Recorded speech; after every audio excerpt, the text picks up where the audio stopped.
এখানে আল্লাহ পাক বলছেন মানুষের মধ্যে কিছু মানুষ আছে যারা তাদের নফসটাকে আল্লাহর সন্তুষ্টির জন্য বিক্রি করে দিয়েছে। মানে তাদের জীবনের মূল থিমটাই হচ্ছে আল্লাহ পাকের সন্তুষ্টি অর্জন করা। কোনো কিছুকেই তারা আল্লাহ সন্তুষ্টির উপর প্রাধান্য দিবে না।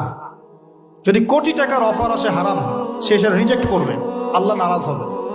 একটা সুন্দরী মেয়ে যদি জেনার অফার করে, সে রিজেক্ট করবে, কারণ সে আল্লাহকে ভয় করে। সে আল্লাহ পাকের জমিনের উপরে গায়রুল্লাহ বা কুফফারদের তাগুতদের কোনো লজ ইমপ্লিমেন্ট করতে পারবে না, কারণ সে আল্লাহকে ভয় করে। সে ইকোনমিক লাইফে হালাল হারামের পরোয়া করে চলবে, কারণ সে আল্লাহকে ভয় করে। সে তার পরিবারে পর্দা এস্টাবলিশ করবে, বিকজ সে আল্লাহকে ভয় করে। মানে আল্লাহ পাকের সন্তুষ্টির জন্য নিজের নফসটাকে, জান মাল সবকিছুকে বিলিয়ে দিয়েছে।